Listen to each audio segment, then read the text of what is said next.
हिमाचल दिवस के मौके पर मुख्यमंत्री जयराम ठाकुर द्वारा की गई घोषणाओं को कांग्रेस ने चुनावी घोषणाएं करार दिया है और कहा है कि 4 साल तक सरकार सोई रही और चुनाव के समय बिना बजट के मुख्यमंत्री लोगों को लुभाने के लिए घोषणाएं कर रहे हैं। महंगाई को लेकर सरकार अब भी चुप है, जबकि जनता महंगाई के बोझ तले पीस रही है। हिमाचल प्रदेश के लोग समझदार है और मुफ्त में कुछ भी नहीं लेना चाहते। सरकार पहले ही 70,000 करोड़ के कर्ज में डूबी है। ऐसे में सरकार कैसे अपनी इन घोषणाओं को पूरा करेगी? समझ चुकी है कि प्रदेश की जनता हमको नकार रही है।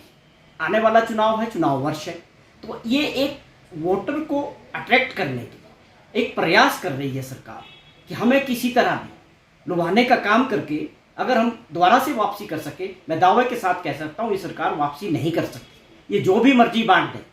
सबसे बड़ा कारण है कि 4.5 साल गवर्नेंस नहीं थी, और दूसरा कारण है कि ये सरकार पूरी तरह से फेल है। अब आप जो सरकार 70,000 करोड़ रुपए के कर्जे में है, अब आप बताइए आप कहाँ से दोगे? हर महीने आप कर्जा दे के सरकार को चलाते हो और आप कहते हो कि हम फ्री में बांटेंगे। दूसरा सबसे बड़ा कारण कि हिमाचल प्रदेश की जो जनता है आत्म सम्मान वाले लोग हैं, मेहनती लोग हैं, पहाड़ी क्षेत्र के लोग, मेहनत करने वाले।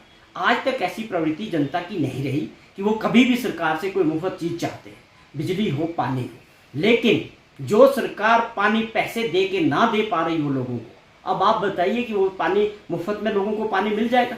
सवाल यहाँ ये है कि लोगों को सुविधाएं मिलनी चाहिए।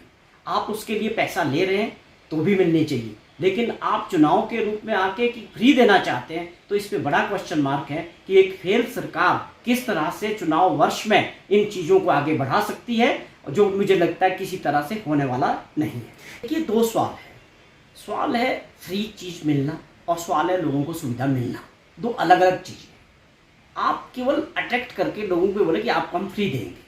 मेरा सवाल ये है कि क्या आप दे पा रहे हैं लोगों को? जब वो पे भी कर रहे थे तब भी लोगों को सुविधा मिल रही थी कि नहीं? पहला क्वेश्चन। दूसरी बात है कि कांग्रेस पार्टी किसी ऐसी चीज़ों का मैंने जिक्र किया कि हिमाचल के लोगों में ये आदत नहीं है। मैं जहाँ तक समझता हूँ कि लोग बहुत आत्मसम्मान वाले हैं। आज तक ऐसी प्रवृत्ति नहीं रही कि आपको कोई चीज़ फ्री चाहिए। जहाँ तक मैं समझता हूँ लोगों के नेचर को, लोगों के सोच को, यह ज़रूर है कि सरकार प्रयास कर रही है। ये अपनी सत्ता रोकने के लिए, रिपीट करने के लिए जो प्रयास कर रही है, मैं समझता हूँ लोग इसको चुनाव वर्ष की जो घोषणाएं होती है, इसका कितना इम्पैक्ट लोगों पे पड़ता है और कितनी लोगों तक पहुँचती है, ये अपने आप में एक बहुत बड़ा क्वेश्चन मार्क है। हिमाचल प्रदेश में मतदाता इतना जागरूक है, हर 5 साल में बदलाव करता है कि ये जो भी करेंगे और भी आगे प्रयास सरकार के हो सकते हैं। लेकिन सवाल यही है कि जो सरकार कर्जे से चलती हो और आप ये देख के कर रहे हैं कि हमें तो जाना है 6 महीने बाद तय है, लेकिन वो सारी चीज़ें अगली सरकार पे, आने वाली सरकार पे एक पूरा बहुत बड़ा बोझ डाल के, और अल्टीमेटली ये सारा बोझ प्रदेश की जनता पे जाता है। इस बोझ को किसने उठाना है? प्रदेश की जनता ने उठाना है। कर्जा किस पे है? प्रदेश की जनता पे कर्जा है। सरकार तो चली जाएगी, मुख्यमंत्री जी तो चले जाएंगे दिसंबर में, लेकिन ये इस प्रकार की घोषणाएं करके क्या मुख्यमंत्री जी के बजट में ये प्रोविजंस हैं? क्या ये कर पाएंगे इसको पूरा? ये अपने आप में बहुत बड़े क्वेश्चंस है कांग्रेस पार्टी के भी। हम किसी चीज का विरोध नहीं कर रहे हैं, लेकिन हमारे क्वेश्चंस हैं कि क्या सरकार की आर्थिक स्थिति ऐसी है कि हम इस प्रकार फ्री में बांटने की जो ये प्रथा है हिमाचल प्रदेश में, जिसको ये चालू करने जा रहे हैं, क्या ये प्रदेश के लोगों पे एक अलग से बोझ पड़ने वाला नहीं है क्या?